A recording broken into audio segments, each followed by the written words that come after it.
Welcome to Shul Machshava on the Daf. Shir sponsor Lui Nishmas Am B'Yakashon Le'Av Hasitzchok.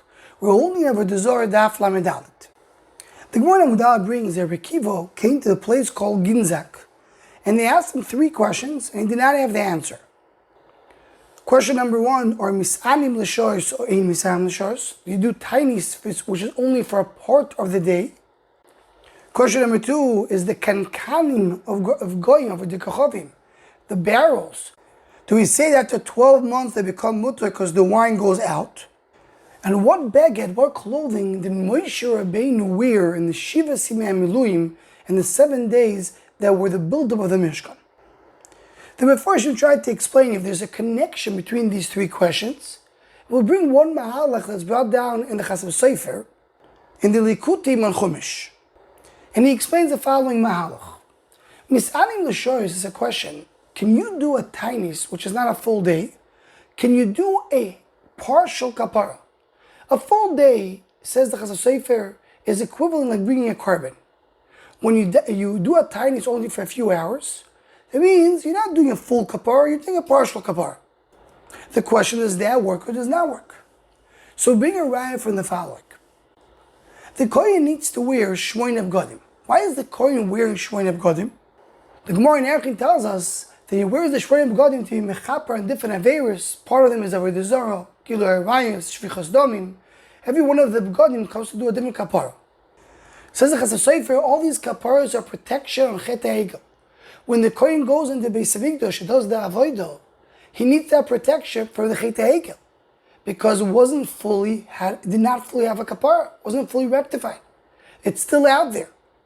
Thus we know it, as it says in the Torah, the Chazal tell us, because told Moshe Rabbeinu that slowly he will punish on Chet HaEgel for all the generations. It's something that stays there in Am Yisrael.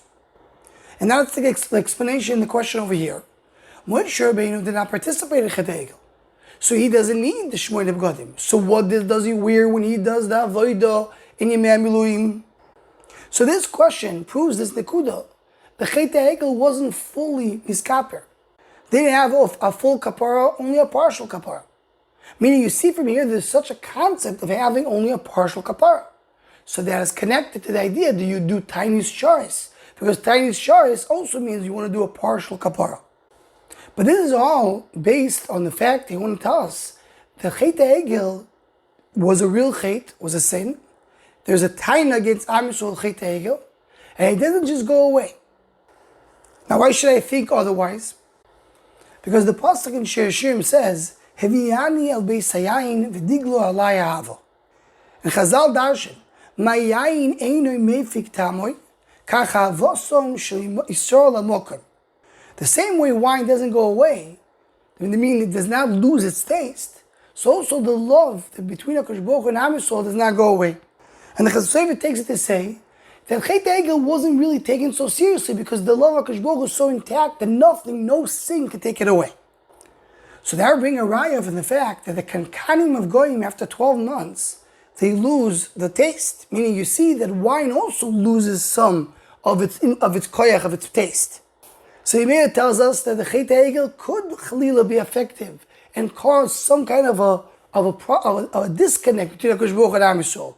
The Chet HaEgel does have an effect, because the love of HaKadosh Baruch Hu, the Klal Yisrael, is compared to wine. In the same way wine the taste goes away a little bit to a certain degree. Also, when Am Yisrael doing chatayim, it takes away, so to speak, a little bit of the connection, the love between HaKadosh Baruch Hu and Am Yisrael. So this is the connection between the 3 questions. If the wine after 12 months loses its taste, that means the Chet HaEgel has an everlasting effect.